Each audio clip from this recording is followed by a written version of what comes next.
ಎಲ್ರಿಗೂ ನಮಸ್ಕಾರ.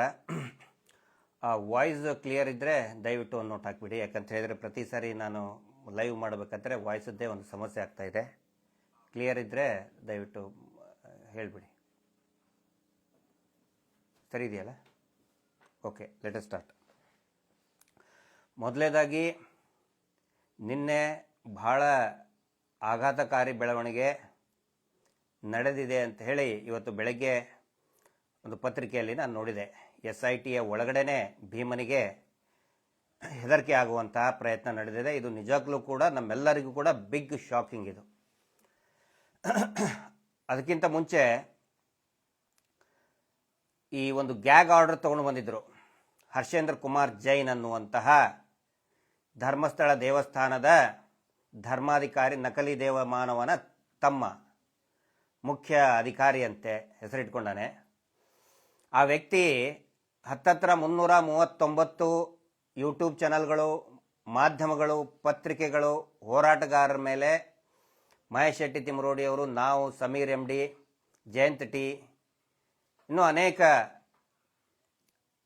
ಗಟ್ಟಿಯಾಗಿ ನಿಂತಹ ಹೋರಾಟದ ಪರವಾಗಿ, ನ್ಯಾಯದ ಪರವಾಗಿ ನಿಂತಹ ಮಾಧ್ಯಮಗಳು ಮಾತಾಡಲೇಬಾರದು ಅಂತ ಹೇಳಿ, ಈ ಅಕ್ರಮ ಹೂತಿಟ್ಟ ಶವ ಪ್ರಕರಣದ ಬಗ್ಗೆ ಮಾತಾಡಬಾರ್ದು ಅಂಥೇಳಿ ಒಂದು ಗ್ಯಾಗ್ ಆರ್ಡರ್, ಅಂದರೆ ಇಂಜಂಕ್ಷನ್, ಮಾತಾಡಬಾರ್ದು ಅಂಥೇಳಿ ಒಂದು ಆರ್ಡರ್ ತೊಗೊಂಡು ಬಂದಿದ್ದರು ಕೆಳ ಹಂತದ ನ್ಯಾಯಾಲಯದಿಂದ, ಬೆಂಗಳೂರಿನ ಒಂದು ನ್ಯಾಯಾಲಯದಿಂದ. ಇದರಿಂದ ಬಹಳ ಸ್ಪಷ್ಟವಾಗಿ ಅವಾಗಲೇ ಎಲ್ಲರಿಗೂ ಗೊತ್ತಾಗಿತ್ತು, ಈ ಅಕ್ರಮ ಶವಗಳನ್ನು ಹೂತಿಡುವಂತಹ ಹುನ್ನಾರವನ್ನು ಯಾರು ಮಾಡ್ತಾ ಇದ್ರು, ಯಾರು ಕೊಲೆಗಡಕರು, ಯಾರು ಅತ್ಯಾಚಾರಿಗಳು ಅಂಥೇಳಿ ಅವರೇ, ಅದೇ ಹರ್ಷೇಂದ್ರ ಕುಮಾರ್ ಅವರೇ ಹೆಗಲನ್ನು ಮುಟ್ಕೊಂಡು ನೋಡುವಂಥ ಪ್ರಯತ್ನ ಮಾಡಿದ್ದ. ಕುಂಬಳಕಾಯಿ ಕಳ್ಳ ಅಂತ ಹೇಳಿದರೆ ಹೆಗಲು ಮುಟ್ಕೊಂಡು ನೋಡಿದ್ರು ಅಂತ ಅನ್ನೋ ರೀತಿಯಲ್ಲಿ ಈ ಒಂದು ಗ್ಯಾಗ್ ಆರ್ಡರ್, ಯಾರು ಮಾತಾಡಬಾರ್ದು ಅಂಥೇಳಿ, ನಿನ್ನೆ ಕರ್ನಾಟಕದ ಮಾನ್ಯ ಉಚ್ಚ ನ್ಯಾಯಾಲಯದಲ್ಲಿ ಆ ಗ್ಯಾಗ್ ಆರ್ಡರನ್ನು ಕಿತ್ತು ಬಿಸಾಕಿದ್ದಾರೆ ಬೈದು. ಈ ಒಂದು ಸಂಘರ್ಷದಲ್ಲಿ ಕಾರಣರಾದಂತಹ, ಬಹಳ ಶ್ರಮವನ್ನು ವಹಿಸಿದಂತಹ ನೂರಾರು ಜನ ಅಡ್ವೊಕೇಟ್ ಇದ್ದಾರೆ, ವಕೀಲರಿದ್ದಾರೆ. ನಮ್ಮ ವೇಲನ್ ಸರ್ ಅವರು ಆರ್ಗ್ಯುಮೆಂಟ್ ಮಾಡಿದ್ದಾರೆ, ಮತ್ತು ನಮ್ಮ ಬಾಲನ್ ಸರು, ರಂಗನಾಥ್ ಸರ್ ಇರ್ಬೋದು, ಇನ್ನೂ ಒಂದು ನೂರಾರು ಜನ ಅಡ್ವೊಕೇಟು ಒಟ್ಟೊಟ್ಟಿಗೆ ಹೋಗಿ ಈ ವಾದವನ್ನು ಮಾಡುವಂಥ ಪ್ರಯತ್ನ ಮಾಡಿದರು. ನೋಡಿ, ಆ ಮಹಾನುಭಾವ ಜಡ್ಜ್ 9,000 ವಿಡಿಯೋಗಳನ್ನು ರಾತ್ರೋರಾತ್ರಿ, ಆ 9,000 ವಿಡಿಯೋಗಳನ್ನು ಈ ಜಡ್ಜ್ ಸಾಹೇಬರು ಏನಾದರೂ ನೋಡಬೇಕು ಅಂತ ಹೇಳಿದರೆ ಬಹುಶಃ ಒಂದು 3-4 ವರ್ಷ ಬೇಕು. ಈ ನಾಗಾ ಸಾಧುಗಳು ಒಂಟಗಾಲಲ್ಲಿ ನಿಂತ್ಕೋತಾರಂತೆ, ಏನು ಊಟ ತಿಂಡಿ ನಿದ್ದೆ ಮಾಡಲಾರ್ದಂಗೆ. ಹಾಗೆ ಈ ಜಡ್ಜ್ ಸಾಹೇಬ ಏನಾದರೂ ಈ ಊಟ ತಿಂಡಿ ಮಾಡಲಾರ್ದಂಗೆ ಬರೀ ವಿಡಿಯೋನೇ ನೋಡ್ಕೊಂಡು ಕೂತ್ಕೊಂಡ್ರೆ 3-4 ವರ್ಷ ಬೇಕಾಗಿತ್ತು. ಅಂಥದನ್ನು ಬರೀ ಒಂದೇ ದಿನದಲ್ಲಿ, ಒಂದೇ ಆರ್ಡರ್ನಲ್ಲಿ ಅದನ್ನು ಕ್ಯಾನ್ಸಲ್ ಮಾಡೋಕ್ಕೆ ಹೇಳಿದರು. ಆ ವಿಡಿಯೋ, ಯೂಟ್ಯೂಬ್ ವಿಡಿಯೋ ಇರ್ಬೋದು, ಆನಂತರ ಸೋಷಿಯಲ್ ಮೀಡಿಯಾದ ಇನ್ಸ್ಟಾಗ್ರಾಮ್, ಫೇಸ್ಬುಕ್ ಪೇಜ್ಗಳು ಕೂಡ ಇರ್ಬೋದು, ಸ್ನ್ಯಾಪ್ಚಾಟ್ ಅವುಗಳನ್ನು ಮೆನ್ಷನ್ ಮಾಡಿ ಡಿಲೀಟ್ ಮಾಡುವಂತ ಇದ್ದಾರೆ. ಬಟ್ ನಿನ್ನೆ ಒಂದು ಅದ್ಭುತವಾದಂತಹ ಜಯ. ಈ ಜಯಕ್ಕೆ ಕಾರಣರಾದಂತಹ ನಮ್ಮ ಎಲ್ಲ ನ್ಯಾಯವಾದಿಗಳಿಗೆ ಧನ್ಯವಾದಗಳನ್ನು ಹೇಳ್ತಾ ಇದ್ದೀನಿ. ನಿರಂತರವಾಗಿ ನಮ್ಮ ಹಿರಿಯರಾದಂಥ ಗೋಪಾಲ್ ಗೌಡ್ರವರ ನೇತೃತ್ವದಲ್ಲಿ ಅನೇಕ ಸಭೆಗಳಾಯಿತು. ನಮ್ಮ ಈ ದಿನ .com ಇರ್ಬೋದು, ದಿನೇಶ್ ಅವರು, ಅಂದರೆ ಸಾಕಷ್ಟು ಇವುಗಳನ್ನು ಕ್ಲೋಸೇ ಮಾಡೋಕ್ಕೆ ಚಾನಲ್ಲೇ ಬಂದ್ ಮಾಡಿದರು. ಆದರೆ ನಿನ್ನೆ ಒಂದು ಹೋರಾಟಕ್ಕೆ, ನ್ಯಾಯಯುತವಾದಂಥ ಹೋರಾಟಕ್ಕೆ, ಪ್ರಜಾಪ್ರಭುತ್ವದ ಹೋರಾಟಕ್ಕೆ ಒಳ್ಳೆಯ ಜಯ ಸಿಕ್ಕಿದೆ. ಅದಕ್ಕೆ ಕಾರಣಕರ್ತರಾದಂಥ ಎಲ್ಲರಿಗೂ ಧನ್ಯವಾದಗಳನ್ನು ಹೇಳ್ತೇನೆ. ಮತ್ತು ಆ ಎಲ್ಲ ಯೂಟ್ಯೂಬರ್ಗಳಿಗೂ, ಮಾಧ್ಯಮಗಳಿಗೆ ಒಂದು ದೊಡ್ಡ ಕಾಂಗ್ರ್ಯಾಚುಲೇಷನ್ಸ್ ಹೇಳ್ತಾ ಇದ್ದೇನೆ, ಅಭಿನಂದನೆಗಳು. ಈಗ ನಿನ್ನೆ ರಾತ್ರಿ ನಡೆದಂಥ ಆಘಾತಕಾರಿ, ಬಹುಶಃ ರಾತ್ರಿ ಅನ್ನೋಕ್ಕಿಂತ ಸಾಯಂಕಾಲ ಅಂತ ಪತ್ರಿಕೆಯಲ್ಲಿದೆ, ಬೆಂಗಳೂರು ಪೋಸ್ಟಲ್ಲಿ ಬೆಳಿಗ್ಗೆ ಒಂದು 7-8 ಗಂಟೆಗೆ ನಾನು ನೋಡಿದೆ. ಈ ಮಂಜುನಾಥ್ ಗೌಡ ಅನ್ನೋರು SITಯ ಅಧಿಕಾರಿ, ಅಂದರೆ ಫಸ್ಟ್ ಫೇಜ್ನಲ್ಲಿ SITಯಲ್ಲಿ ಅಧಿಕಾರಿಗಳನ್ನು ನೇಮಕ ಮಾಡೋದಕ್ಕೆ ಫಸ್ಟ್ ಫೇಜಲ್ಲಿ ಒಂದು 4 ಜನ IPS ಅಧಿಕಾರಿಗಳು, ಎಲ್ಲರೂ ಕೂಡ ಒಳ್ಳೆಯ ಹೆಸರು ಇರುವಂಥ ಅಧಿಕಾರಿಗಳು. ನಮ್ಮ ಪ್ರಣಬ್ ಮೊಹಂತಿ ಸಾಹೇಬ್ ಜೊತೆಗೆ ಎಲ್ಲರೂ ಕೂಡ ಒಳ್ಳೆಯ ಅಧಿಕಾರಿಗಳೇ. ಎರಡನೇ ಹಂತದಲ್ಲಿ ಈ ಸಬಾರ್ಡಿನೇಟ್ ಆಫೀಸರ್ಸ್, ಅದರಲ್ಲಿ DSPs, ಇನ್ಸ್ಪೆಕ್ಟರ್, ಅಂದರೆ ಸರ್ಕಲ್ ಇನ್ಸ್ಪೆಕ್ಟರ್ ಮತ್ತು ಸಬ್ ಇನ್ಸ್ಪೆಕ್ಟರ್ನ ನೇಮಕ ಮಾಡಿಕೊಂಡ್ರು. ಅದರಲ್ಲಿ ಇರತಕ್ಕಂಥ ಈ ಅಧಿಕಾರಿ ಮಂಜುನಾಥ್ ಗೌಡ. ಈ ಮಂಜುನಾಥ್ ಗೌಡ ಶಿರ್ಸಿಯಲ್ಲಿ ಕೆಲಸ ಮಾಡ್ತಾ ಇದ್ರು. ಅಲ್ಲಿಂದ ಆನ್ ಡೆಪ್ಯುಟೇಷನ್, ಆಫಿಷಿಯಲ್ ಡ್ಯೂಟಿ ಇವ್ರನ್ನ ಡೆಪ್ಯೂಟ್ ಮಾಡ್ಕೊಂಡಿದ್ದಾರೆ. ಈ ಅಧಿಕಾರಿ ಏನು ಮಾಡ್ತಾ ಇದ್ದಾರೆ ಅಂತ ಹೇಳಿದರೆ, ಆ ಭೀಮನಿಗೆ, ಅನಾಮಧೇಯ ವ್ಯಕ್ತಿಗೆ ಪದೇ ಪದೇ ಹೆದರಿಸೋದು, ನೀನು ಏನಾದರೂ ಸರಿಯಾಗಿ ಶವಗಳನ್ನು ತೋರಿಸಿಬಿಟ್ರೆ, ಸಿಕ್ಕಿಬಿಟ್ರೆ ಜೀವನ ಪರ್ಯಂತ ನೀನು ಜೈಲಿನಲ್ಲಿ ಇರಬೇಕಾಗ್ತದೆ, ನಿನಗೆ ಶಿಕ್ಷೆ ಆಗುತ್ತೆ, ಹೀಗಾಗಿ ನೀ ಕೊಟ್ಟಂಥ ಕಂಪ್ಲೇಂಟ್ ದೂರನ್ನು ವಾಪಸ್ ತಗೋ ಅಂತ ಹೇಳಿ ಹೆದರಿಸಿದ್ದಾರೆ. ಬಹಳ ಬಹಳ ಶಾಕಿಂಗ್, ಆಘಾತಕಾರಿಯಾದಂತಹ ನ್ಯೂಸ್ ಇದು, ಸುದ್ದಿ ಬೆಳವಣಿಗೆ. ಅಲ್ಲ ರೀ, ಅಷ್ಟೊಂದು ರಿಸ್ಕ್ ತಗೊಂಡು ಹೆಂಡತಿ ಮಕ್ಕಳ ಒಂದು ಇದನ್ನಿಲ್ದೇನೆ, ಒಂದು ಇನ್ಸೆಕ್ಯೂರಿಟಿ ಫೀಲಿಂಗ್ ಆದರೂ ಕೂಡ ನಾನು ತೋರಿಸ್ತೀನಿ ಅಂತ ಮುಂದೆ ಬಂದು, ಅಷ್ಟೇ ಅಲ್ಲ, ಮೊನ್ನೆ ಒಂದು ಇಟ್ ಈಸ್ ಅ ಗಿನ್ನಿಸ್ ರೆಕಾರ್ಡಲ್ಲಿ ಮೆನ್ಷನ್ ಮಾಡ್ಬೇಕು ಅದನ್ನು. 15 ವರ್ಷದ ನಂತರ, ಅವನ 12 ವರ್ಷದ ನಂತರ ಬಂದಿದ್ದಾನೆ. 15-20 ವರ್ಷ ಹಿಂದೆ ಹೂತಂತ ಶವ ಅವನು ಬೆರಳು ಮಾಡಿದ ತೋರಿಸಿದಲ್ಲೇ ಸಿಕ್ಕಿದೆ ಅಂತ ಹೇಳಿದ್ರೆ ಇಟ್ಸ್ ಅ ಗಿನ್ನಿಸ್ ರೆಕಾರ್ಡ್. ನಾವು ಬರೀ ಬೈಕನ್ನು ಒಂದು ಪಾರ್ಕಿಂಗ್ ಲಾಟಲ್ಲಿ ಬಿಟ್ಟು ವಾಪಸ್ ತೊಗೊಳಕ್ಕೆ ಹೋದರೆ, ಮಧ್ಯಾಹ್ನ ಬಿಟ್ಟು ಸಾಯಂಕಾಲ ತೊಗೊಳಕ್ಕೆ ಹೋದರೆ ಹುಡುಕಾಡ್ತೀವಿ ನಾವು ಎಲ್ಲಿ ಬಿಟ್ಟಿದ್ದೀವಿ ಅಂತೇಳಿ. ಅಂಥದ್ರಲ್ಲಿ ಆಫ್ಟರ್ ಲಾಂಗ್ 12 ಇಯರ್ಸ್ ಬಂದಿದ್ದಾನೆ. ಅದು ಕೂಡ ನನಗೆ ಪಾಪ ಪ್ರಜ್ಞೆ ಕಾಡ್ತಾ ಇದೆ ಅಂಥೇಳಿ ಇಡೀ ದೇಶ ಮತ್ತು ಇಡೀ ಜಗತ್ತು ಗಮನಿಸ್ತಾ ಇರುವಂಥ ಗಂಭೀರ ಹತ್ಯಾಕಾಂಡದ ಪ್ರಕರಣ. ಈ ಮಂಜುನಾಥ್ ಅನ್ನುವಂತಹ ಮಂಜುನಾಥ್ ಗೌಡ ಡೀಲಿಂಗಿಗೆ ಇಳ್ಕೊಂಡು ಬಿಟ್ಟಿದ್ದಾರೆ. ಅದಾದ ನಂತರ ತಕ್ಷಣವೇ ಸಂಬಂಧಪಟ್ಟಂತಹ ನ್ಯಾಯವಾದಿಗಳು ಅನನ್ಯ ಗೌಡ ಅವರು ತಕ್ಷಣಕ್ಕೆ ದೂರು ಕೊಟ್ಟಿದ್ದಾರೆ ಅನ್ನುವಂಥ ಮಾಹಿತಿ ಬಂತು. ಆನಂತರ ಇವತ್ತು ಆ ಮಂಜುನಾಥ್ ಗೌಡನ್ನ ಇದರಿಂದ ನಾವು ದೂರ ಇಟ್ಟಿದ್ದೇವೆ ಅನ್ನುವಂತಹ ಒಂದು ಕಮ್ಯುನಿಕೇಶನ್ ಆಗಿದೆ ಅಂತಲೂ ಕೂಡ ನಮಗೆ ತಿಳಿಸಿದ್ದಾರೆ. ಅವನನ್ನು ದೂರ ಇಟ್ಟಿದ್ದು ಸಮಾಧಾನಕರ ವಿಷಯ, ಆದರೆ ದೂರ ಇಡುವುದು ಸಾಕಾಗುವುದಿಲ್ಲ. ಅವನನ್ನ, ಆ ಮಂಜುನಾಥ್ ಗೌಡ ಅನ್ನುವಂತಹ ಅಧಿಕಾರಿಯನ್ನ, ಇನ್ಸ್ಪೆಕ್ಟರ್ನ ಬಂಧಿಸಲೇಬೇಕಾಗುತ್ತೆ. ಬೇರೆ ಬೇರೆ ವಿಷಯಗಳನ್ನು ನಾವು, ಅಂದರೆ ಒಂದಿಷ್ಟು ಇನ್ಪುಟ್ಸ್ ನಮಗೆ ಬರ್ತಾ ಇದೆ ಈ ಸುದ್ದಿ ಬಂದ ತಕ್ಷಣನೇ. ಅದರಲ್ಲಿ ಈ ವ್ಯಕ್ತಿ ಏನು ಮಾಡ್ತಾ ಇದ್ದಾನೆ ಅಂತ ಹೇಳಿದ್ರೆ, ನಾನು SIT ಹಿರಿಯ ಅಧಿಕಾರಿಗಳ ಗಮನಕ್ಕೂ ತರ್ತಾ ಇದ್ದೀನಿ, ಸಾರ್ವಜನಿಕರ ಗಮನಕ್ಕೂ ಕೂಡ ತರ್ತಾ ಇದ್ದೀನಿ, ತರಬೇಕು. ಯಾಕಂದರೆ ದಟ್ ಈಸ್ ಅವರ್ ರೈಟ್. ನಾವು ಒಬ್ಬ ಆಕ್ಟಿವಿಸ್ಟ್ ಆಗಿ, ಜನಸಾಮಾನ್ಯರಾಗಿ ಏನೇನು ನಮಗೆ ಇನ್ಪುಟ್ಸ್ ಇರ್ತದೆ, ಏನೇನು ಮಾಹಿತಿಗಳಿರ್ತದೆ, ಅದನ್ನು ಪಾರದರ್ಶಕವಾಗಿ ಸಾರ್ವಜನಿಕರಿಗೆ ತಲುಪಿಸುವುದು ನಮ್ಮ ಜವಾಬ್ದಾರಿ. ಮತ್ತೆ ಸಂಬಂಧಪಟ್ಟ ಅಧಿಕಾರಿಗಳು ಕೂಡ ಇದನ್ನು ಗಮನಿಸಬೇಕು ಅಂತ ಹೇಳ್ತಾ ಇದ್ದೇನೆ. ಇವತ್ತಿನವರೆಗೂ ಕೂಡ ಸೌಜನ್ಯ ಹೋರಾಟದಲ್ಲಿ ನಾವು ಯಾವುದು ಮುಚ್ಚುಮರೆ ಮಾಡಲ್ಲ. ಸಾರ್ವಜನಿಕರೊಂದಿಗೆ, ಸಹ ಹೋರಾಟಗಾರರೊಂದಿಗೆ ಒಂದು ಟ್ರಾನ್ಸ್ಪರೆನ್ಸಿಯನ್ನು ಮೇಂಟೈನ್ ಮಾಡ್ತಾ ಬಂದಿದ್ದೀವಿ. ಅದರ ಭಾಗವಾಗಿ ನಾನು ಹೇಳ್ತಾ ಇದ್ದೀನಿ, ಈ ಮಂಜುನಾಥ್ ಗೌಡ್ರು ಏನು ಮಾಡ್ತಾ ಇದ್ರು ಅಂದರೆ, ಇನ್ಸ್ಪೆಕ್ಟರ್ SIT ಅಧಿಕಾರಿಗಳು FSLಗೆ ಮೊನ್ನೆ ತಾವು ನೋಡಿರ್ಬೋದು, ಆಸ್ತಿ ಪಂಜರ ಸಿಕ್ತು ಅಂತೇಳಿ 3ನೇ ದಿನ ನೋಡಿ, FSLಗೆ ಒಂದು ಪ್ರತಿಷ್ಠಿತ FSLಗೆ ಕಳಿಸಿದ್ದಾರೆ. ಆದರೆ ಯಾವ FSL ಅಂತೇಳಿ ನಿಖರವಾಗಿ ಹೇಳಕ್ ಬರೋದಿಲ್ಲ, ಹೇಳಬಾರ್ದು. ಯೂಶುವಲಿ ಸೆನ್ಸಿಟಿವ್ ಕೇಸ್ನಲ್ಲಿ ಹೇಳಲ್ಲ, ಯಾಕಂದ್ರೆ ಅಲ್ಲಿನೂ ಕೂಡ ಇನ್ನೇನಾದರೂ ಪ್ರಭಾವ ಬೀರ್ತಾರಂತ ಹೇಳಿಲ್ಲ. ಆದರೆ ಈ ವ್ಯಕ್ತಿ ಮಂಜುನಾಥ್ ಗೌಡ ಆ FSL ಎಷ್ಟು ಬಾಕ್ಸ್ ಹೋಗ್ತಾ ಇದೆ ಅನ್ನೋದನ್ನ ಫೋಟೋ ತೆಗೆದು ಯಾವ ದೇಶದ ಯಾವ FSLಗೆ ಹೋಗ್ತಾ ಇದೆ ಅನ್ನೋದನ್ನ ವಾಟ್ಸಪ್ ಅಲ್ಲಿ ಕಳಿಸ್ತಾ ಇದ್ದಾರೆ ಮಂಜುನಾಥ್ ಗೌಡ್ರು. ಯಾರ್ಯಾರು ಕಳಿಸ್ತಾ ಇದ್ದಾರೆ ಅಂತ ಹೇಳಿದ್ರೆ, ಮಹಾವೀರ್ ಜೈನ್, ಇದೇ ನಕಲಿ ನಮ್ಮ ದೇವಮಾನವನ ಈ ಸೌಜನ್ಯ ಇದಕ್ಕೆ ನಾಲ್ಗೆ ಹಿರಿದು ಹೆದರಿಕೆ ಹಾಕಿದ್ನಲ್ಲ 2 ವರ್ಷದ ಹಿಂದೆ, ಅದೇ ಮಹಾವೀರ್ ಜೈನ್. ಒಂದು ಸಿಂಡಿಕೇಟ್ ಇದೆ, ಆ ಸಿಂಡಿಕೇಟ್ ಅಲ್ಲಿ ಡೀಲಿಂಗ್ ಮಾಡುವಂತ ಸಿಂಡಿಕೇಟ್ ಅದು. ರಾಕೇಶ್ ಶೆಟ್ಟಿ, ಅಜಿತ್ ಜೈನ್, ಈ ಗಿಳಿಯಾರ್ ಎಲ್ಲ ಡೀಲ್ ಮಾಸ್ಟರ್ಗಳು, ಅವ್ರಿಗೆ ಕಳಿಸ್ತಾ ಇದ್ದಾನೆ. ನೋಡಿ ಇಲ್ಲಿ ಹಿಂಗಿಂಗೆ ಅಂತ ಹೇಳಿ FSLಗೆ ಹೋಗ್ತಾ ಇರುವಂತಹ ಮಾಹಿತಿಗಳನ್ನ, ಎಷ್ಟು ಬಾಕ್ಸ್ ಹೋಯ್ತು ಅಂತ ಹೇಳಿ. ಆಮೇಲೆ ನೇರವಾಗಿ ಇದೇ ಮಂಜುನಾಥ್ ಗೌಡ ನಕಲಿ ದೇವಮಾನವನ ಸ್ವಂತ ತಮ್ಮ ಸುರೇಂದ್ರನ ಅಡಿಯಲ್ಲಿ ಕೆಲಸ ಮಾಡ್ತಾ ಇದ್ದಾನೆ. ಅವರಿಗೆ ಎಲ್ಲಾ ಮಾಹಿತಿಯನ್ನು ಕೂಡ ಸೆಟ್ಟಿಂಗ್ ಸುರೇಂದ್ರ ಅಂತ ಹೇಳಿ, ಆ ಸೆಟ್ಟಿಂಗ್ ಸುರೇಂದ್ರನಿಗೆ ಎಲ್ಲಾ ಮಾಹಿತಿ ಕಳಿಸ್ತಾ ಇದ್ದಾನೆ ಅನ್ನುವಂತಹ ಅನೇಕ ವಿವರಗಳು ಬರ್ತಾ ಇದೆ. ದಯವಿಟ್ಟು ಅವನ್ನ, ಆ ಮಂಜುನಾಥ್ ಗೌಡನ ಮೊಬೈಲ್ ಅನ್ನ, ವಾಟ್ಸಪ್ ಇರ್ಬೋದು, ಇನ್ನೇನೇ ಇರ್ಬೋದು, ದಯವಿಟ್ಟು ರಿಟ್ರೈವ್ ಮಾಡಿ. ಈಗ ಪಟ್ಟಿ ಮಾಡಿದ್ನಲ್ಲ ಅಜಿತ್ ಜೈನ್, ವಸಂತ್ ಗಿಳಿಯಾರ್, ಅವ್ರನ್ನೆಲ್ಲರನ್ನು ದಯವಿಟ್ಟು ಅರೆಸ್ಟ್ ಮಾಡಬೇಕು. ಯಾರೀ ಅವ್ರು ಇಂಟರ್ಫಿಯರ್ ಆಗೋದಕ್ಕೆ? ಯಾಕೆ ಇಂಟರ್ಫಿಯರ್ ಆಗ್ತಾ ಇದ್ದಾರೆ ಪದೇ ಪದೇ? ಒಂದು ಕಡೆ ನಾವು ಊಹಾಪೋಹ ಆಗಬಾರ್ದು, ಯಾರು ದಂಗೆ ಎಬ್ಬಿಸಬೇಡಿ, ಕಾನೂನು ಸುವ್ಯವಸ್ಥೆ ಕಾಪಾಡಬೇಕು ಅಂತ ನಾವು ಪದೇ ಪದೇ ಹೇಳ್ತಾ ಇದ್ದೀವಿ. ಇಲ್ಲಿ ಇವರು ಒಂದಿಷ್ಟು ಜನ ಪಂಚಾಯಿತಿಯವರು, ಯಾರವನು ಪುಟಾಣಿ, ಶ್ರೀನಿವಾಸ್ ಪುಟಾಣಿ, ಕೇಶವ ಅಂತ ಹೇಳಿದವನು ಪಂಚಾಯಿತಿಯವರು, ಆಮೇಲೆ ಇನ್ನೊಬ್ಬರು ಆ್ಯಡ್ ಆಗಿದ್ದಾರೆ ಮಹಾನುಭಾವ, ಯಾರವನು ಮಹಾಬಳ ಶೆಟ್ಟಿ ಅಂತ, ಖ್ಯಾತ ತಜ್ಞ ವೈದ್ಯ, ಫಾರೆನ್ಸಿಕ್ ತಜ್ಞ ಅಂತ ಏನೇನೋ ಟೈಟಲ್ ಆಗ್ತಾ ಇದ್ದಾರೆ.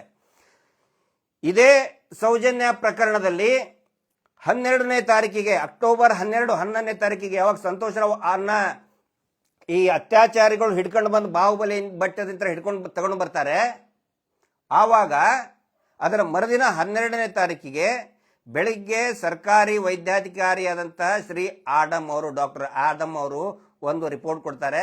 ಸಂತೋಷ್ ರಾವ್ ಮರ್ಮಾಂಗದ ಮೇಲೆ ಯಾವುದೇ ಗಾಯ ಇಲ್ಲ ಅಂತ ಕೊಡ್ತಾರೆ.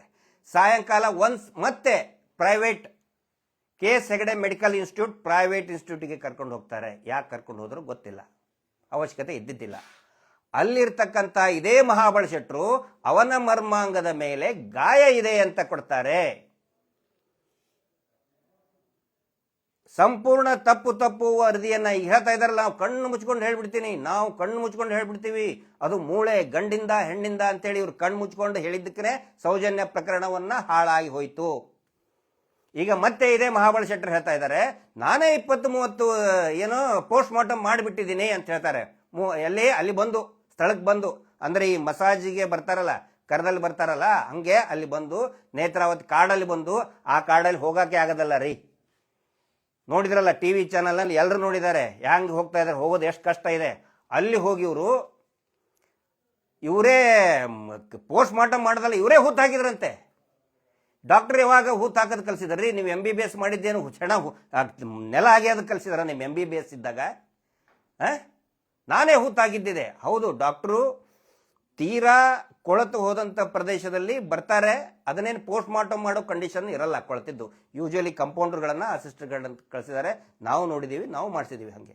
ಆದರೆ ಯಾವ ಕಾರಣಕ್ಕಾಗಿ ಸ್ಥಳದಲ್ಲಿನೇ ನೀವು ಮಾಡಿದ್ದೀವಿ ಅಂತೇಳಿ ಅದಕ್ಕೆ ವರದಿ ಇರ್ತದೆ, ಕೊಡಿ ಮಹಾಬಳ ಶೆಟ್ಟರ್. ನೀವು ಅದನ್ನು ಸುಮ್ಮನೆ ಬೊಗಳೆ ಬಿಡಬೇಡಿ. ನೀವು ಹಿಂದೆ ಸೌಜನ್ಯ ಪ್ರಕರಣದಲ್ಲಿ ಕೂಡ ಇದೇ ಪವರ್ ಟಿವಿಯಲ್ಲಿ ಬಂದು ಬೊಗಳೆ ಬಿಟ್ಟು ಹೋದ್ರಿ, ತಪ್ಪು ವರದಿಯನ್ನು ಕೊಟ್ಟಿದ್ದೀರಿ. ನಾನು ಮಹಾಬಳ ಶೆಟ್ಟರ್ ಹೇಳ್ತಾ ಇದ್ದೇನೆ, ತಾವು ದೊಡ್ಡವರಿದ್ದೀರಿ, ಒಂದು ಗೌರವವನ್ನು ಇಟ್ಕೊಳ್ಳಿ.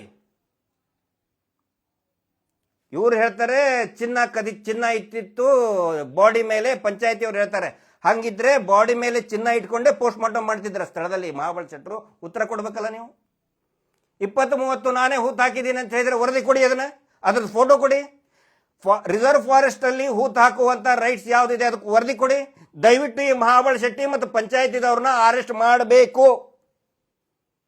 ಈ ರಾಜ್ಯದ ಗೃಹ ಸಚಿವರೇ ಹೇಳ್ತಾ ಇದ್ದಾರೆ, ನೀಟಾಗಿ ಪಾರದರ್ಶಕವಾಗಿ ತನಿಖೆ ಆಗಲಿ, ನಾವಿದರಲ್ಲಿ ಇಂಟರ್ಫೇರ್ ಆಗೋದಿಲ್ಲ ವರದಿ ಬರುವವರಿಗೆ ಅಂತೇಳಿ ಸ್ವತಃ ಗೃಹ ಸಚಿವರು ಹೇಳ್ತಾರೆ. ಮುಖ್ಯಮಂತ್ರಿಗಳು ಹೇಳ್ತಾ ಇದ್ದಾರೆ. ಇವ್ರು ಯಾರೋ ಆದೇಶ ಕೊಡಕ್ಕೆ ಮಹಾಬಳ ಶೆಟ್ಟಿ ಪ್ರೈವೇಟ್ ಇನ್ಸ್ಟಿಟ್ಯೂಟ್ದವರು? ಇವನು ಯಾವನು ರಾಕೇಶ್ ಶೆಟ್ಟಿ ಇವತ್ತಿಂತಲ್ಲಿ ಬಂದು ಧರ್ಮಸ್ಥಳದಲ್ಲಿ ಬಂದು ನೇತ್ರಾವತಿದಲ್ಲಿ ಬಂದು ಅವನು ಬರ್ತಾನಂತ ಹೇಳಿ ಈ ಸಂಘ ಯಾರು ಬಡ್ಡಿ ದಂಧೆಯಲ್ಲಿರುವಂತ ಆ ಸಂಘದ ಸದಸ್ಯರನ್ನು ಕರೆಸಿ, ಬಲವಂತವಾಗಿ ಕರೆಸಿ ಅಲ್ಲಿ ಸಭೆ ಮಾಡ್ತಾ ಇದ್ದಾನೆ ರಾಕೇಶ್ ಶೆಟ್ಟಿನ ಕುಂದಿರಿಸ್ಕೊಂಡು. ಅಂದ್ರೆ ಹೇಳೋರು ಕೇಳೋರು ಯಾರಿಲ್ವಾ ಇವ್ರಿಗೆ? ಇವನೊಬ್ಬನು ಹೇಳ್ತಾನೆ ಅವನು ಚಿನ್ನ ಕದೀತಿದ್ದಂತೆ, ಚಿನ್ನ ಕದ್ದ ಮೇಲೆ ಅವನು ನದಿ ಒಳಗೆ ಹೋಗಿ, ಒಳ್ಳೆ ಸ್ವಿಮ್ಮರ್ ಅಂತೆ, ನದಿ ಒಳಗೆ ಹೋಗಿ ಅದನ್ನ ಇಡ್ತಿದ್ದಂತೆ, ಆಮೇಲೆ ಬಂದು ತಗೋತಿದ್ದಂತೆ. ಅಂದ್ರೆ ಅಲ್ಲಿ ಆ ಮತ್ಸ್ಯ ಕನ್ಯೆ ಇತ್ತು ಕಾಣ್ತದೆ ಅವನಿಗೆ, ಭೀಮನಿಗೆ ಒಂದು ಮತ್ಸ್ಯ ಕನ್ಯೆ ಜೊತೆಗೆ ಒಂದು ಫ್ರೆಂಡ್ಶಿಪ್ ಇತ್ತಂತ ಕಾಣ್ತದೆ. ಇಳಿದು ಮತ್ಸ್ಯ ಕನ್ಯೆಗೆ ಬಂಗಾರ ಹಾಕಿ ಬೇಕಂದಾಗ ತಗೊಂಡು ಬರ್ತಿದ್ನಂತ. ಎಷ್ಟು ಹುಚ್ಚುತನದ ಹೇಳಿಕೆಯನ್ನು ಕೊಡ್ತಾ ಇದ್ದಾರೆ. ಮತ್ತೆ ಯಾಕೆ ಪಂಚಾಯತಿಯ ದಕ್ಷಿಣ ಕನ್ನಡ ಜಿಲ್ಲೆಯ ಪಂಚಾಯತಿ ಇಲಾಖೆಯ CEO ಮಾತಾಡ್ತಾ ಇಲ್ಲ? ಯಾಕೆ ಕ್ರಮ ಕೈಗೊಳ್ತಾ ಇಲ್ಲ? ನೀವೇ ಹೂತು ಹಾಕಿದ್ರೆ ರಿಸರ್ವ್ ಫಾರೆಸ್ಟ್ ನಲ್ಲಿ ಎಲ್ಲ ಸಿಗ್ತಾ ಇದೆ. ಬರೀ ಮೊನ್ನೆ ಒಂದೇ ದಿನ ಅಲ್ಲ, ಬೇರೆ ದಿನಗಳಲ್ಲಿ ಕೂಡ ಮೂಳೆಗಳ ಅವಶೇಷಗಳು ಸಿಕ್ಕಿದೆ ಅನ್ನುವಂತ ಮಾಹಿತಿ ಇದೆ. ರಿಸರ್ವ್ ಫಾರೆಸ್ಟ್ ನಲ್ಲಿ ಹೂತು ಹಾಕಿದ್ರೆ ಯಾಕೆ ಅವ್ರ ಮೇಲೆ ಕ್ರಮ ಕೈಗೊಳ್ತಾ ಇಲ್ಲ? ಫಾರೆಸ್ಟ್ ಅಧಿಕಾರಿಗಳ ಮೇಲೆ ಯಾಕೆ ಕ್ರಮ ಕೈಗೊಳ್ತಾ ಇಲ್ಲ? ಪಂಚಾಯತಿ ಸಿಬ್ಬಂದಿ ಮೇಲೆ ಯಾಕೆ ಕ್ರಮ ಕೈಗೊಳ್ತಾ ಇಲ್ಲ? ಇಂದುವರೆಗೆ ಪ್ರತಿಯೊಂದಕ್ಕೂ ಪಂಚನಾಮೆ ಆಗಿದೆ, ಯಾಕೆ ಕ್ರಮ ಕೈಗೊಂಡಿಲ್ಲ? ಯಾಕೆ ಜಿಲ್ಲಾಡಳಿತ ಸುಮ್ಮನೆ ಕೂತ್ಕೊಂಡಿದೆ? ಪ್ರತಿಯೊಂದಕ್ಕೂ ಕೂಡ ಜಿಲ್ಲಾಡಳಿತ ಉತ್ತರ ಕೊಡಲೇಬೇಕಾಗುತ್ತೆ. ಇಲ್ಲಿ ನೋಡಿದ್ರೆ ಮಂಜುನಾಥ್ ಗೌಡ ನೇರ ಡೀಲಿಂಗ್ ಇಳಿದ್ಬಿಟ್ಟಿದ್ದಾರೆ. ಮಂಜುನಾಥ್ ಗೌಡರದು ಒಂದು ಇದನ್ನ ಹೇಳ್ಬೇಕು ನಿಮಗೆ, ಏನು ಆಸ್ತಿಯ ಅಕ್ರಮ ಆಸ್ತಿ ಏನೇನು ಮಾಡಿದ್ದಾರೆ ಇವ್ರದ್ದು ಚಾರಿತ್ರ್ಯ ಓದ್ತಾ ಇದ್ದೀನಿ. ಯಾಕಂತ ಹೇಳಿದ್ರೆ ಹಿಂದೆ ಯಾರೋ ಅವನು ಯೋಗೇಶನ್ ಇಟ್ಕೊಂಡು ಹಿಂಗೆ ಆಟ ಆಡಿದ್ರು ಅವರು.